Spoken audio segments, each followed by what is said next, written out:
No one could have predicted that a humble ornament, barely larger than a palm, would be capable of shaking the fundamental pillars of the British monarchy.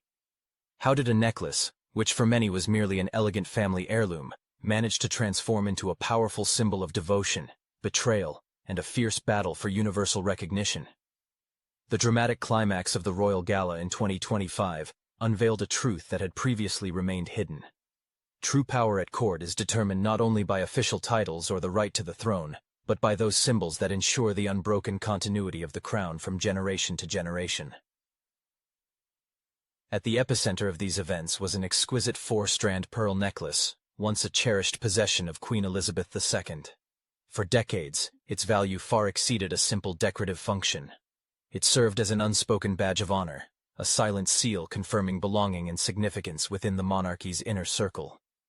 Every photograph of the late queen wearing this necklace seemed to remind her subjects that tradition lay not only in solemn speeches and ceremonial gestures, but also in tangible, visible signs.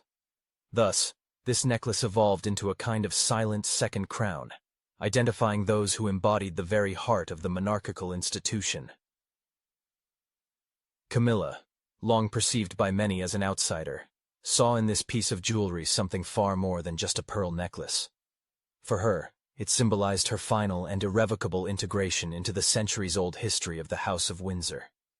For decades, she had yearned for the moment when she could emerge from the shadows, cease being merely a companion, and become a full, recognized embodiment of royal dignity and grandeur. In the weeks leading up to the gala, her confidence that this long-awaited moment had finally arrived steadily grew.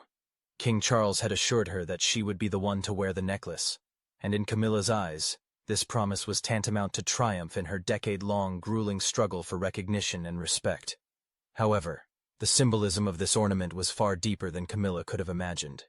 The necklace was not merely an item of luxury, but an integral part of an unspoken yet strict rule. Whoever was honored to wear it demonstrated that true loyalty, humility, and succession stood immeasurably above personal ambition and the pursuit of power. This profound understanding was carefully cultivated by Queen Elizabeth II, and it had now passed into the hands of her son, King Charles. The monarch faced a choice that went far beyond a mere stylistic decision. Should he definitively elevate Camilla to the very heart of the monarchical institution, or should he make it clear that the monarchy does not serve as a mere platform for personal vanity? The gala, undoubtedly, was from its very inception something far more significant than a routine social event. The eyes of the world press were fixed on Buckingham Palace, where reporters and photographers awaited not only dazzling attire, but also subtle clues. Every gesture, every minute detail took on special meaning. Amidst the splendor of crystal chandeliers and the gleam of gilded walls, a barely perceptible yet universally sensed tension hung in the air, unspoken by anyone. Everyone was preoccupied with one question. Would Camilla appear in that very necklace, or would some other sign be given? Historians constantly remind us that such symbolic transfers traditionally marked pivotal stages in British history. For example, when Queen Victoria bestowed certain jewels upon selected family members, it served as an unambiguous signal of her stance on matters of legacy and allegiance. Similarly, Elizabeth II, during her lifetime, expressed her position through small but very noticeable gestures and visible signs. Now, Charles stood in this continuous chain of events, fully aware that his decision held a far deeper meaning than simply following current fashion. It represented a verdict on the integrity and immutability of traditions. The fact that Camilla had already inwardly convinced herself of her own victory added an extra, almost explosive edge to the entire situation. She interpreted Charles's agreement as a final acknowledgement of her status, and, in her thoughts, had already begun to envision herself as the central figure of the monarchy. Her heightened expectations transformed not only her personal relationships, but also the general dynamics within the palace. Her every step, every word uttered, reflected a deep conviction that she now stood on the threshold of undisputed and universal recognition. However, this conviction was in stark contrast to the invisible but centuries-old rules governing the court. For those observers who have critically reflected on the British monarchy for many years, it is remarkable how often the struggle for influence erupts precisely over symbols. Like political institutions, here the key role is played not only by written law, but also by unwritten codes known only to the initiated.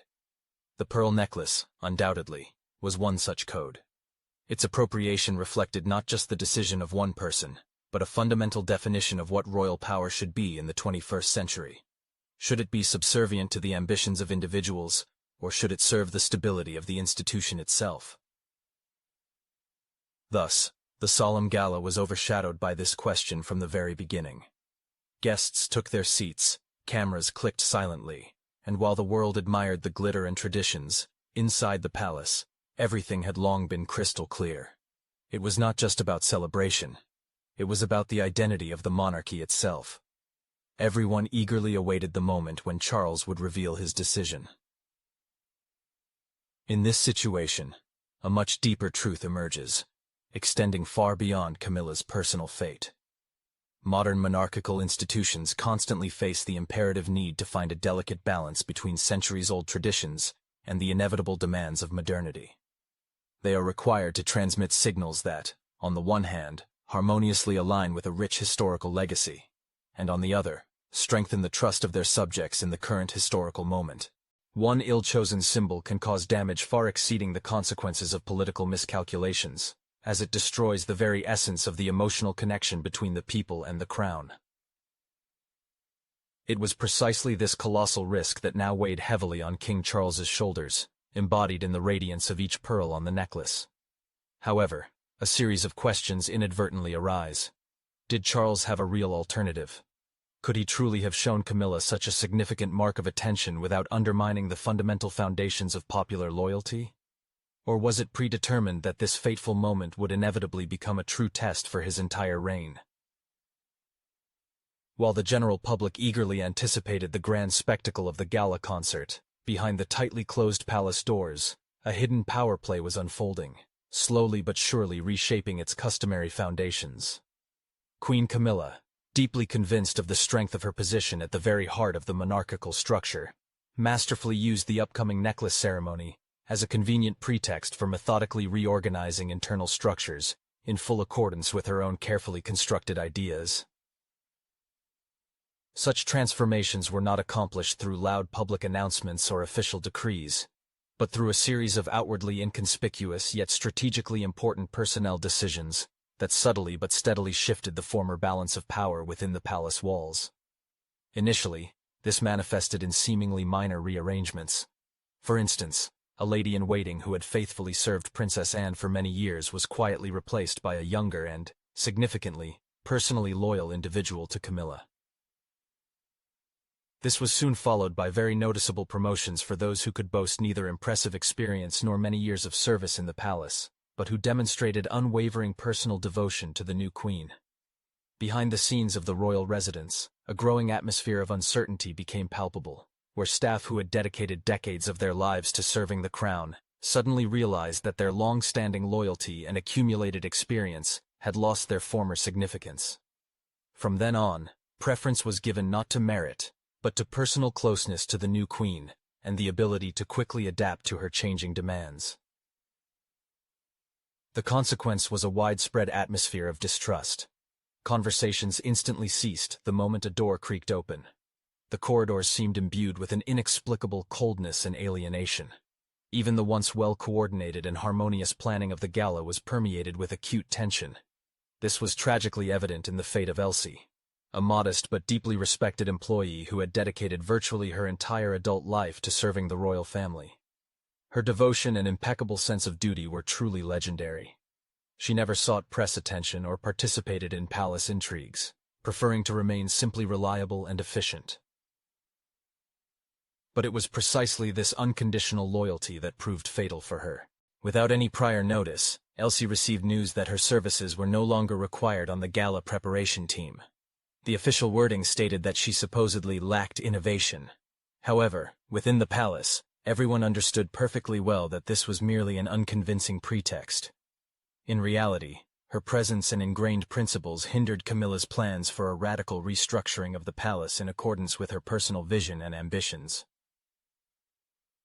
With Elsie's departure, a wealth of invisible experience, which nevertheless crucially ensured the smooth functioning of the entire palace mechanism, vanished.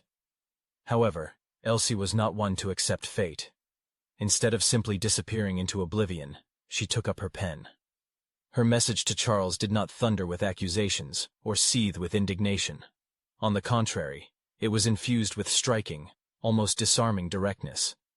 In her lines, she pondered the fundamental concepts of loyalty and duty, as well as the danger she perceived in Camilla's rapid ascent to power. Elsie described in detail how the familiar foundations of palace life were crumbling, and centuries-old traditions were being ruthlessly ignored. For Charles, holding this letter in his hands on one stormy night, it became a dire warning that deeply shook him to his core.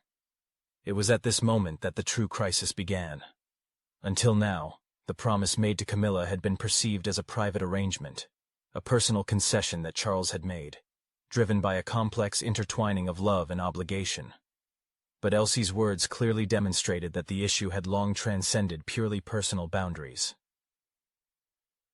It was no longer about appeasing a woman or providing her with a dignified role after years of marginalization. The very foundations of the monarchy were at stake. Could an institution, affirmed and strengthened over centuries, be weakened by the personal ambitions of one individual? In those days, it became abundantly clear how inextricably linked power and symbolism were in royal circles. Historians and analysts point out that the viability of monarchical systems is ensured not only by strict laws or constitutional norms, but by unwavering trust. The trust of the people in the crown, trust within the ruling family itself, trust passed down through generations. However, Camilla's interference in personnel policy undermined precisely this vital element of trust.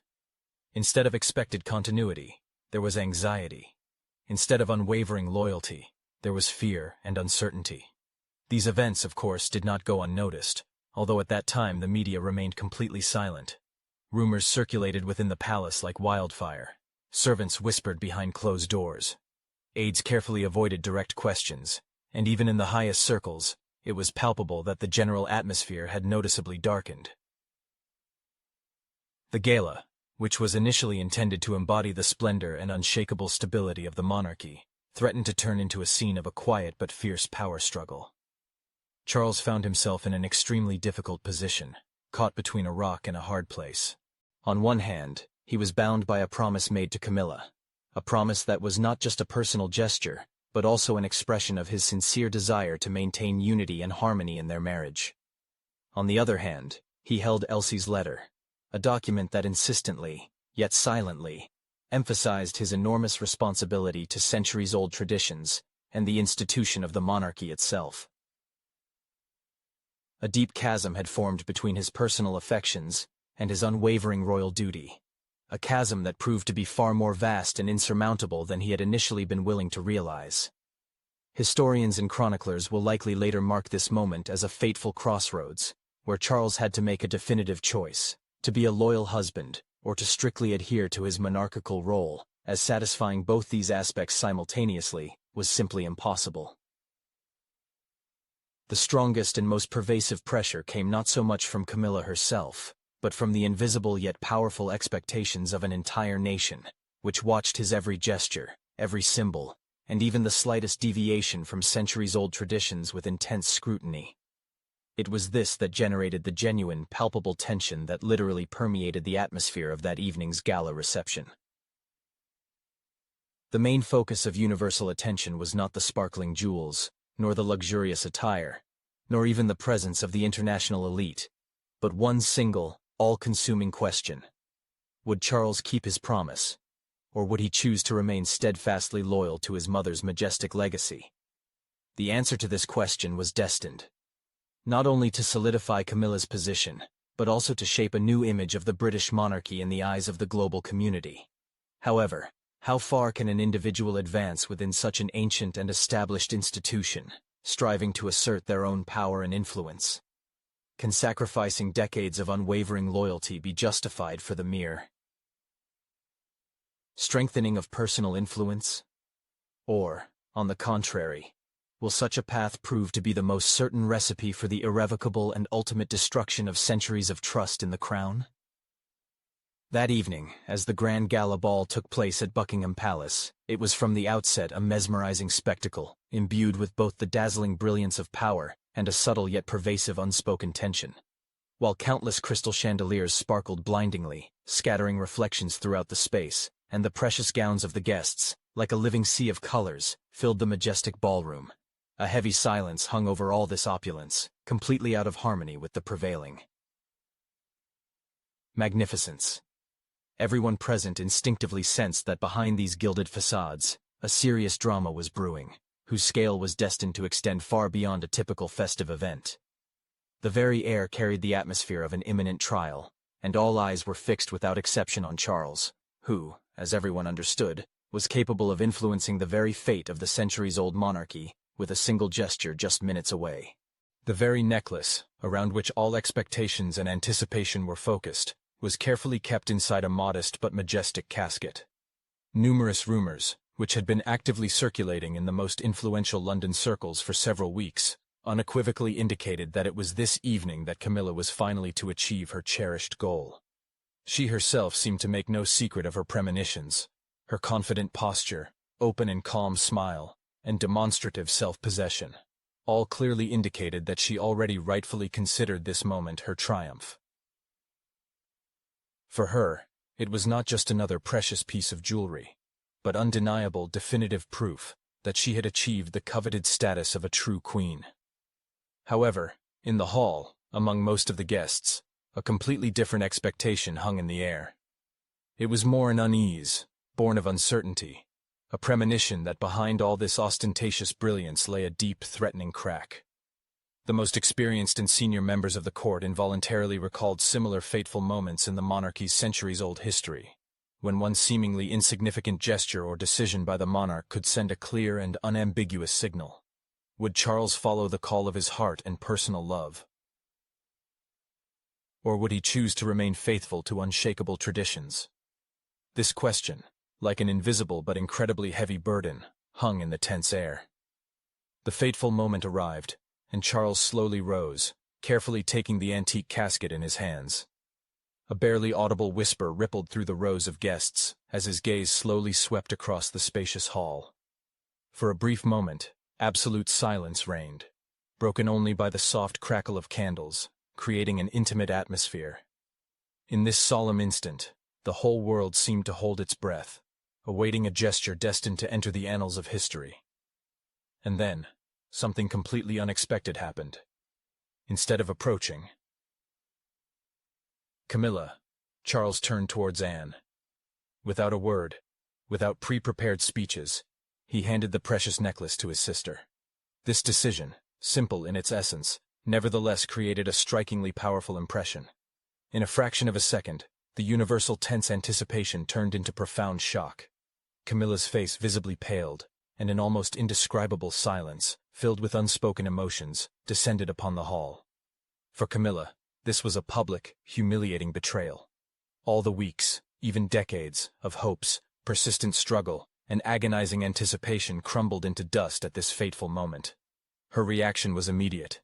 She stood up abruptly, grabbed the casket, and tried to seize the initiative, but her hasty gesture definitively turned the evening into a complete fiasco. Before the eyes of numerous diplomats, media representatives, and aristocrats, the symbol of royal succession crashed onto the cold marble floor. The pearls scattered in all directions, like tiny sparks, as if embodying shattered dreams. The scene unfolded like a meticulously choreographed drama, yet it was a harsh and undeniable reality.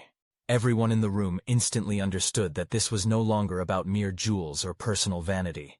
It was a public unveiling of a power struggle that had, until now, been hidden behind closed doors. Camilla's appearance was no longer a subtle hint, but a veritable explosion that would long shake the monarchy's established image. Reactions in the hall ranged from stunned silence to hushed gasps. Some guests instinctively held their breath, while others hastily grabbed their mobile phones, eager to capture this historic moment. In an era where every gesture instantly spread worldwide, this was an explosion with no bounds. The first images were already rapidly circulating on social media as the pearls continued to roll across the polished marble floor. Charles, however, maintained absolute composure. He stood with a firm and unwavering posture, as if seeking to counter the escalating chaos with the dignity of his high office. This striking contrast only heightened the dramatic effect of the scene, while Camilla, in desperation, put everything on the line. Charles embodied the calm and immutability of an institution that seemed to stand above any personal dramas. His imperturbability unmistakably conveyed that he had long since made his final decision, a decision that was utterly irreversible. The symbolism of what was happening was obvious. The moment the necklace crashed to the floor, it seemed that something far greater than a simple ornament had shattered. It was as if the illusion of a unified and unbreakable monarchy had crumbled into tiny fragments. Each rolling gem reflected the deep cracks running through the institution itself. And as Camilla lost all footing, Charles demonstrated that he was willing to pay any price for the truth. The truth. Historians and insightful commentators would later repeatedly refer to this as a turning point. Never before in recent human history had a conflict within the royal family been so exposed, so blatant for all to see. In a world where monarchs traditionally strived for impeccable discretion, this scene, unfolding before an astonished public, was an unveiling that was virtually impossible to undo or erase from memory. Yet, paradoxically, it also served as a kind of catharsis, a necessary release designed to free the very core of the monarchy from predatory power games and the suffocating atmosphere of intrigue. Later, guests left the gala with a profound awareness that they had been privileged to witness a truly historic, momentous event. Some spoke of a burning sense of shame for what had transpired, while others, conversely, felt relief that the veil of secrecy had finally lifted and the truth had come to light. One thing could be asserted with absolute certainty. The gala had undoubtedly lost its former superficial significance, but perhaps precisely because of this, it had gained its true, authentic value. There remained, however, one crucial question requiring reflection. Could Camilla have preserved her dignity and reputation if, at this critical moment, she had shown restraint and remained silent? Or was that open, furious outburst the only possible expression of years of accumulated frustration that was bound to erupt anyway, like a simmering volcano? After that chaotic climax, as the necklace's pearls scattered with a distinctive clatter across the smooth marble floor, the ballroom suddenly transformed, becoming a stage for truth, an arena for revelations. The air in the room grew heavy, almost suffocating, with the sense that each subsequent breath was now a statement, a manifesto. In the ensuing, almost absolute silence, Charles took a few steps forward, then carefully picked up the broken box, and, with utmost caution, placed it back on the podium. It was a gesture of cold dignity, one that simultaneously appeared as a quiet yet decisive break from everything that had transpired in the past few hours, from all that drama. Charles began to speak not in a loud, bombastic voice, but with a controlled calm, with astonishing composure that immediately captivated everyone present. He made it clear that the necklace in question was never merely an ordinary ornament, a trinket. It was a powerful symbol of loyalty, unwavering devotion, and quiet, selfless service to the crown. At that very moment, he, in essence, revealed the profound core of the conflict. At the forefront was not so much Camilla's desire for personal recognition or fame, but a far more fundamental question of whether it was permissible to abuse power given to an individual, to undermine age-old traditions, and destroy sacred trust. Charles then showed those present a letter sent to him by Elsie, his long-standing and unfailingly loyal employee. For a moment, complete astonishment and widespread confusion reigned in the vast hall. No one present could have imagined that a simple letter, written by a woman without any noble title or high rank, would play such a significant, such a decisive role on this crucial stage. But that is precisely what happened. On the large screen appeared handwritten lines, unembellished, full of spelling errors and careless ink blots, yet brimming with sincerity and genuine truth. Guests instantly realized that they were witnessing the disclosure of information that could no longer be retracted or silenced. Elsie's words painted a rather unflattering picture of a palace where, for months, fear, petty intrigues, and blatant egoism had reigned. Moreover, this suffocating atmosphere was created not by the institution of the monarchy itself, nor its ancient foundations, but by Camilla's destructive influence. Elsie's letter, therefore, became a mouthpiece for all those numerous people who had until then been forced to remain silent, to harbor their thoughts and fears. Silence hung in the air, and Camilla remained absolutely motionless, while all eyes, as if magnetized, were drawn to her. Her face had taken on a deathly pale hue. Her lips trembled almost imperceptibly, betraying a complete loss of control over the image she had meticulously constructed over years. For many years, she had diligently strived to present herself as an integral and organic part of the royal family, but at this decisive moment, her entire facade collapsed with a deafening crash. Exposed for all to see was merely an unconcealed image of ambition mixed with deep vulnerability, qualities that were exceedingly difficult to reconcile with the dignity and role of a future queen. The atmosphere in the hall underwent a final and irreversible change, becoming palpably different. The first to break the prolonged tension was William. His sudden standing was not just a gesture, but a powerful symbol of a new generation, those who were no longer willing to silently observe, ignoring the obvious. His words, though extremely concise, resonated with extraordinary conviction. Enough. In those two syllables was concentrated the deep disappointment of the heir to the throne, who for a long time had been forced to witness how personal power struggles and selfish ambitions relentlessly inflicted irreparable damage on the crown's centuries-old image and reputation. Soon after, as if continuing the relay of change, Kate confidently stepped forward. She masterfully highlighted the genuine humanity of the entire moment, paying sincere tribute to Elsie, not as a mere employee, but as a full member of the family who, through her impeccable sense of duty and unwavering loyalty, had done far more for the monarchy and its values than anyone could have even imagined. Finally, Anne, representing the elder generation, resolutely broke the oppressive silence. With clear, unvarnished words, she directly stated that Camilla had never sought to serve the people. Her true desire was to rule over structures that fundamentally did not belong to her. Her phrasing was harsh and unambiguous, but it precisely reflected the sentiments that had matured in the room. Camilla, in her words, had never aspired to wear the crown as a symbol of service, but merely pursued her own, deeply personal agenda. The reaction of the assembled guests was almost instantaneous.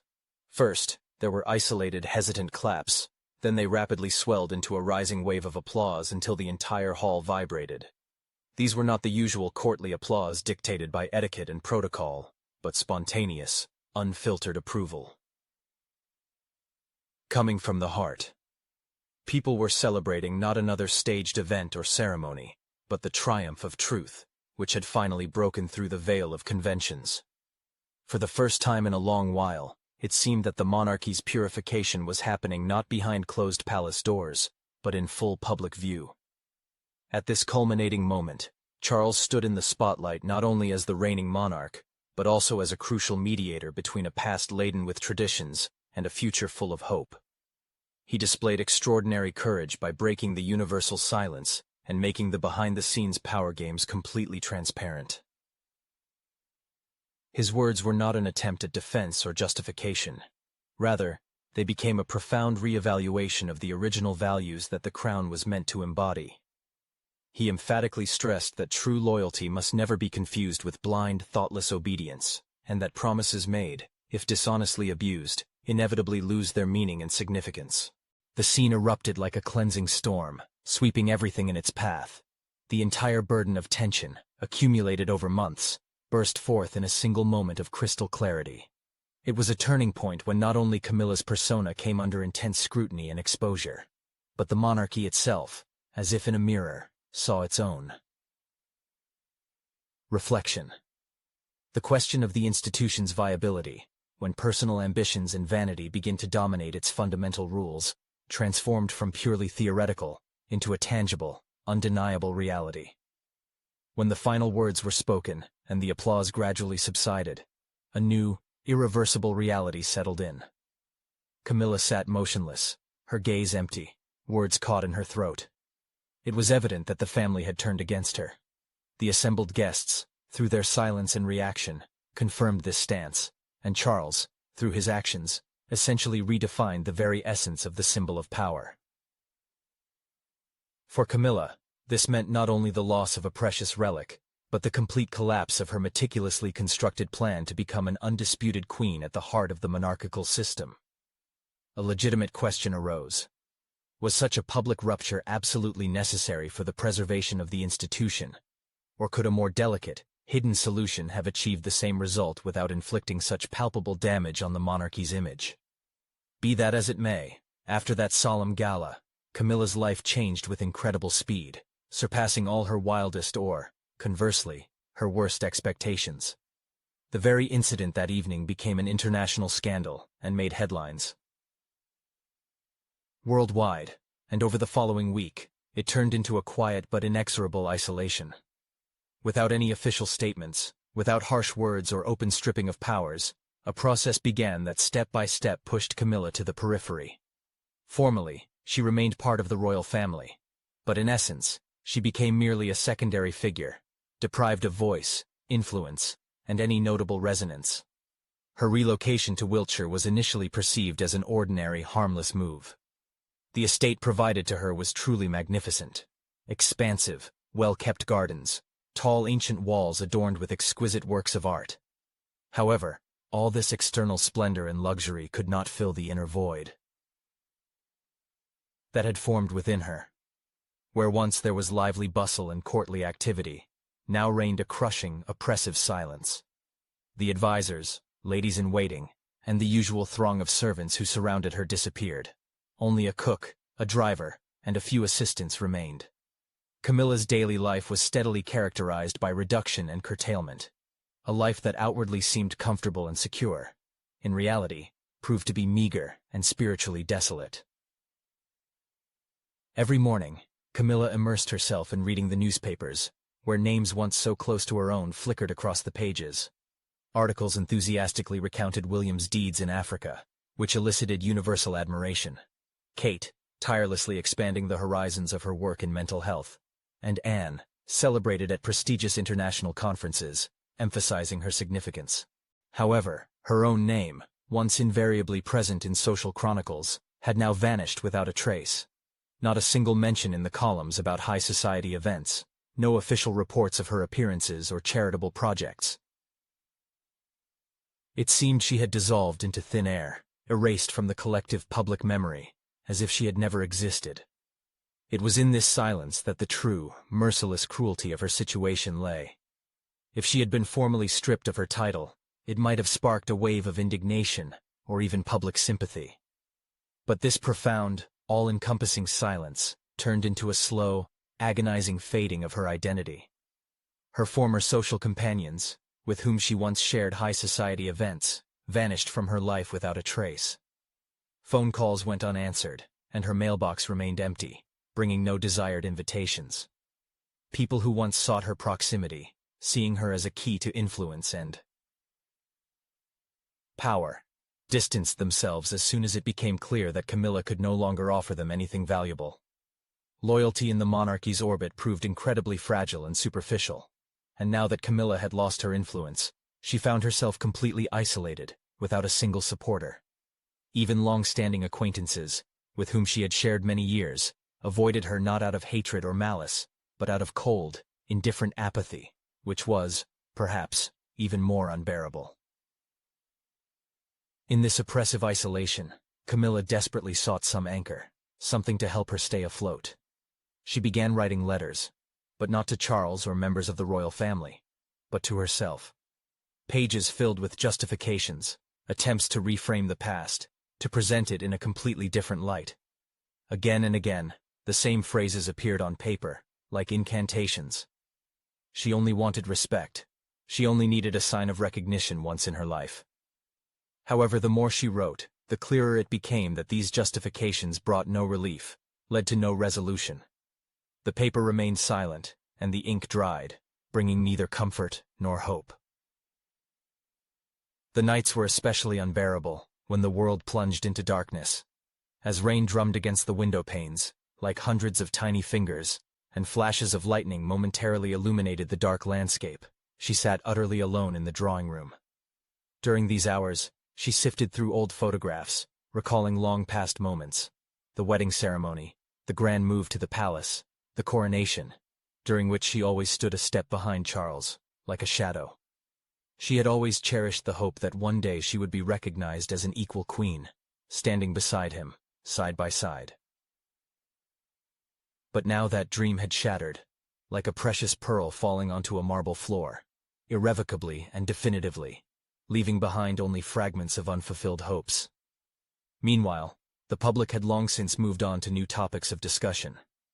Media reports were dominated by political crises, international conflicts, and the rapidly growing popularity of William and Kate, who had become the public's new favorites.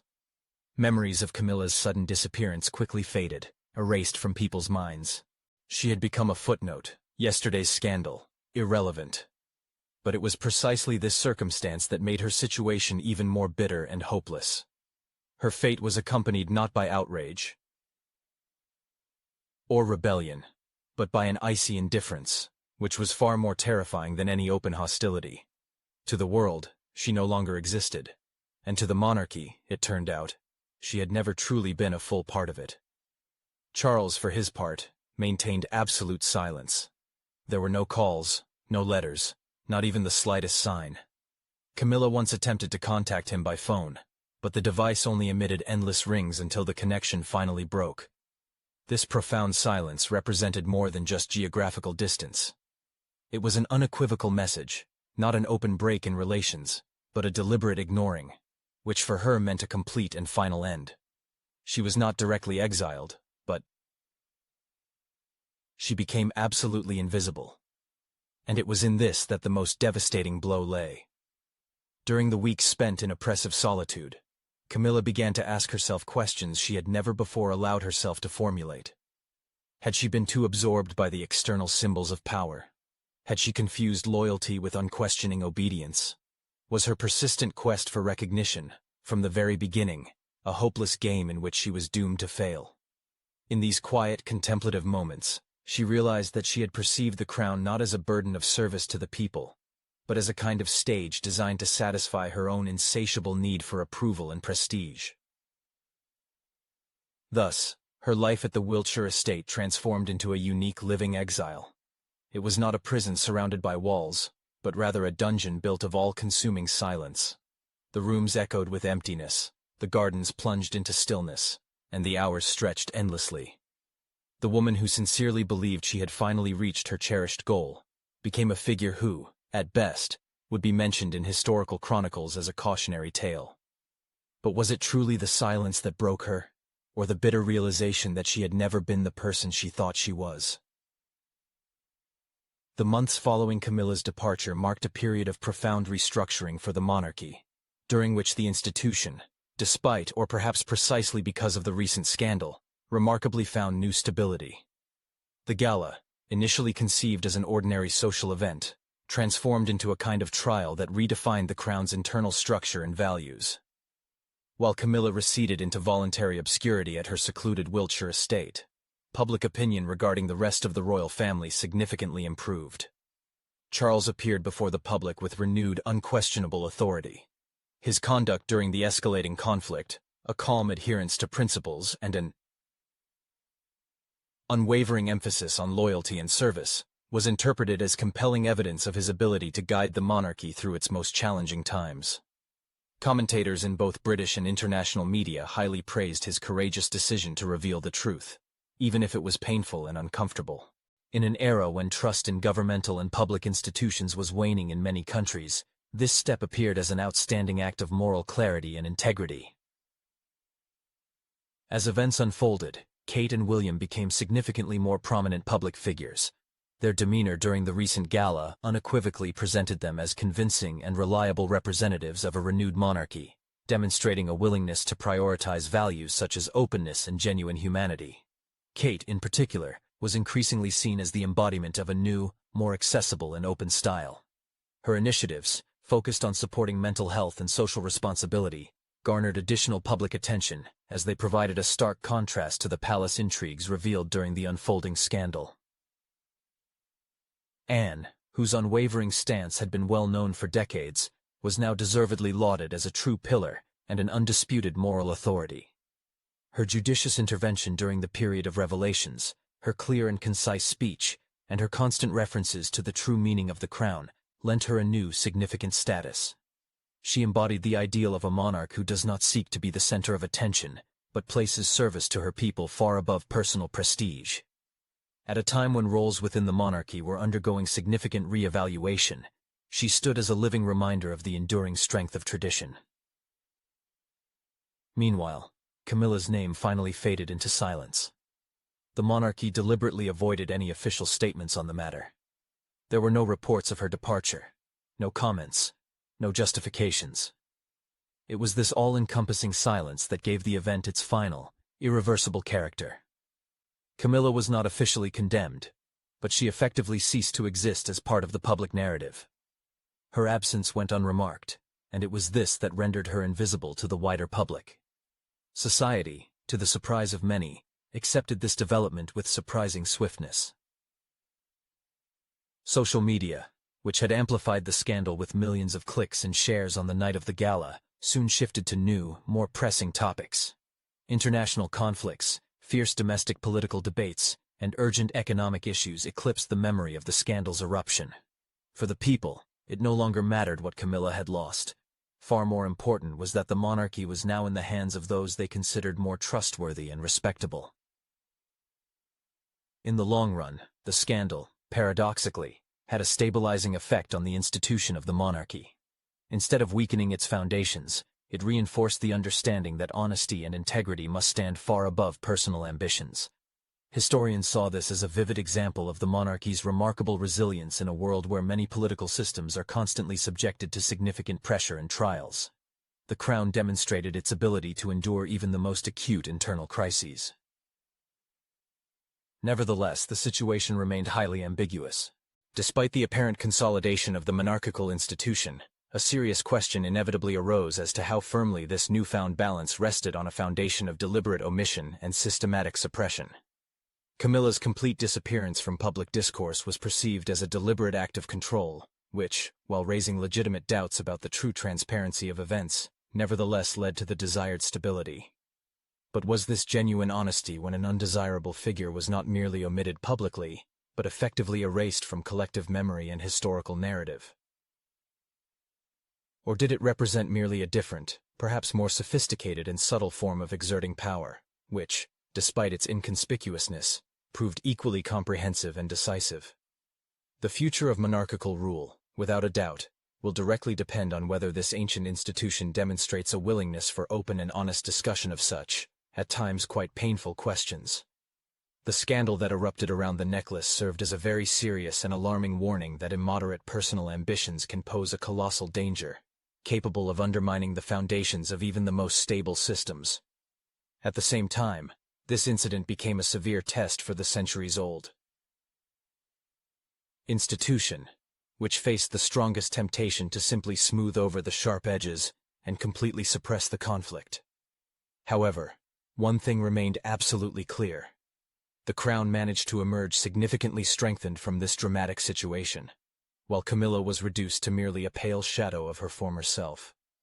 Her personal story will likely be told not so much through strict official chronicles and grand annals, but rather through the piercing silence that now entirely surrounds her. Perhaps, over time, she will be seen as an eternal warning, a cautionary tale of the consequences of certain actions, or perhaps her name will be completely consigned to oblivion. However, one undeniable lesson, that true loyalty cannot be bought with money or influence, and that symbols of power must not be thoughtlessly abused, has been deeply and permanently etched into collective memory. And here arises a fundamental question. Can the monarchy preserve its existence only if it finds the courage to openly reveal its own hidden shadows and shortcomings? Or is it precisely the unwavering ability to maintain profound silence and keep internal matters private that is the true guarantee of its longevity? Behind the apparent splendor and understated gleam of the four-strand pearl necklace lies a deep and multifaceted drama, whose scope extends far beyond a typical royal adornment. At its core, this story originates from Camilla's tense and prolonged anticipation, as she finally hoped to receive this coveted symbol of recognition and undeniable belonging to the crown's inner circles. For her, this necklace embodied not merely a tribute to centuries-old tradition or an element of luxury, but the ultimate confirmation of her legitimacy. That is, the long-awaited and unconditional acknowledgement of her as the true queen, after many decades spent in the shadows, away from the spotlight. However, the profound symbolic significance of this precious adornment elevated it to something far greater than just a personal trophy or an object of pride. It transformed into a unique measure, a most serious test of true loyalty and unwavering adherence to duty. Meanwhile, behind the scenes, Camilla very skillfully used the preparations for the upcoming gala as a pretext for a radical overhaul of the entire power structure within the palace. According to her own ideas and strategic plans, some of the existing staff were ruthlessly dismissed, and channels of loyalty were carefully reallocated. New individuals were brought in to fill the vacant positions, whose allegiance and commitments were directed primarily and unequivocally to her personally. This was particularly evident in the fate of Elsie, a loyal and long-serving employee, whose dismissal became a genuine turning point in the unfolding events. This occurred thanks to a simple but profoundly sincere letter addressed directly to Charles. The message exposed all the contradictions arising from Camilla's boundless quest for power, and presented Charles with an extremely difficult choice: to maintain personal loyalty to an individual, or to prioritize the integrity and preservation of the monarchical institution. This moment became the starting point for a series of dramatic events. The gala evening, initially conceived as a celebratory event, transformed into a historical occasion with far-reaching consequences. Instead of Camilla, as expected, Anne received the precious necklace, which served as an unambiguous and clear signal from Charles. Camilla's public reaction, manifested in her dramatic toss of the ornament to the floor, not only exposed her true ambitions to the world, but also shocked those present. The celebration instantly devolved into a scandal, and the symbol of grandeur and luxury became a mirror reflecting deep cracks within the royal family. Charles's decision to make Elsie's letter public only exacerbated this rift, making it even more apparent. William, Kate, and Anne openly stood against Camilla, and the guests in the hall expressed their support with thunderous applause, confirming public disapproval of Camilla's actions. This was the moment the monarchy decisively distanced itself from personal power games, bringing the enduring values of loyalty and sincerity to the forefront. For Camilla, a quiet but relentless exile began thereafter.